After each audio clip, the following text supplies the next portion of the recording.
Hello viewers, কেমন আছেন সবাই? আশা করছি সবাই ভালো আছেন। আমার আরেকটি নতুন ভিডিও দেখার জন্য সবাইকে স্বাগতম জানাচ্ছি। আজকে করে দেখাবো উত্তরবঙ্গের স্পেশাল মশলাই আলুর গোশত। তো কথা না বাড়িয়ে চলুন বানিয়ে নেওয়া যাক। এখানে শুরুতেই 1.5 কেজির মতো গরুর মাংস নিয়ে নিয়েছি। এখানে অবশ্যই হাড় চর্বি সহ মাংস নেওয়ার চেষ্টা করবেন। যেহেতু এটা মশলাই গরুর মাংস, তাই মশলার পরিমাণটা কিন্তু একটু বেশি হবে। শুরুতেই এখানে কিছু পেঁয়াজ কুচি দিয়ে দিলাম। পেঁয়াজগুলোকে একটু মোটা করে গোল গোল করে কেটে নিয়েছি। তারপর কিছু কাঁচামরিচের ফালি দিয়ে দিলাম। এরপরেতে 2 টেবিল চামচের মতো আদা বাটা, 2 টেবিল চামচ রসুন বাটা দিয়ে দিলাম। এখানে কিছু গোটা মশলা নিয়েছি 2টা তেজপাতা, 4টা লবঙ্গ, ছোট ছোট 4-5টা দারচিনি আর 10-12টার মতো গোলমরিচ। এগুলোকেও এর মধ্যে দিয়ে দিলাম। এখানে আরও দিচ্ছি 1/2 চামচ হলুদের গুঁড়া, উঁচু উঁচু করে 1.5 চামচ ধনিয়ার গুঁড়া, 1.5 চামচের মতো মরিচের গুঁড়া। আপনারা ঝালটা আপনাদের স্বাদ অনুযায়ী দিয়ে দিবেন।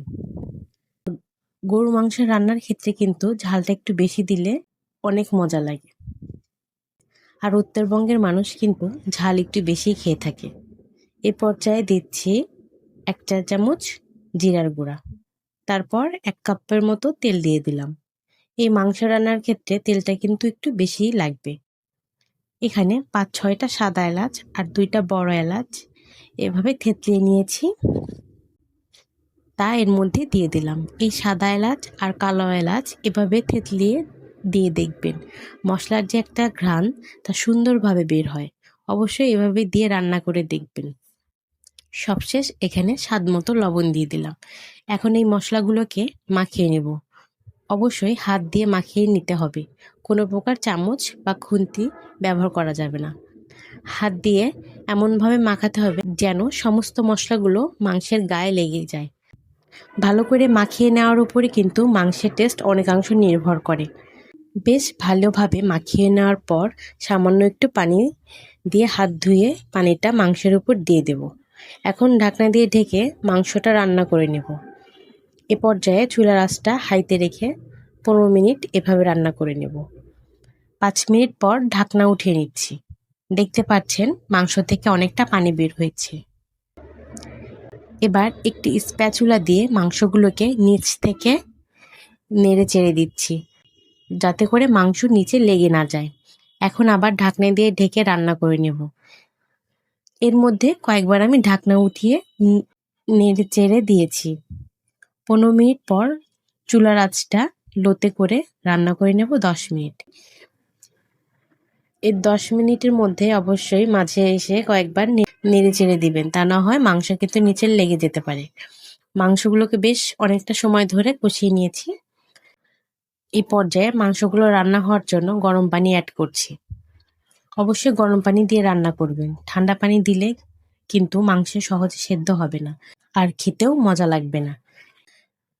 এখন এখানে কিছু আলু এভাবে বড় করে কেটে নিয়েছি, তা এর মধ্যে দিয়ে দিলাম। এখন চুলার আঁচটা বাড়িয়ে অপেক্ষা করব বলক আসা পর্যন্ত। বলক আসলে এই একই হিটে রান্না করব 4 থেকে 5 মিনিটের মতো।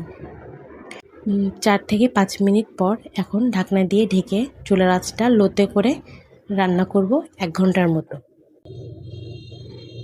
বেশ কিছুক্ষণ রান্না করার পর ঢাকনাটা উঠিয়ে নিচ্ছি। দেখতে পাচ্ছেন পানিটা অনেকটা শুকিয়ে গিয়েছে। আবারও ঢাকনা দিয়ে রান্না করে নেব। চলে এলাম 1 ঘন্টা পর। দেখতেই পাচ্ছেন ঝোলগুলো শুকিয়ে গিয়েছে আর মাংসের উপরে এমন তেল বের হয়েছে। এখন চুলাটা বন্ধ করে দিচ্ছি। দেখতে পাচ্ছেন দেখতে কতটা সুন্দর হয়েছে আর খেতে তো আরো দুর্দান্ত হয়েছে। আমার মতো এভাবে আপনারা বাসায় ট্রাই করবেন। আশা করছি কেউ নিরাশ হবেন না। আর কেমন হয়েছে জানাতে ভুলবেন না। আজকের মতো এখানেই বিদায় নিচ্ছি। আবারও দেখা হবে নতুন কোনো ভিডিওতে। সবাই ভালো থাকবেন। আল্লাহ হাফেজ।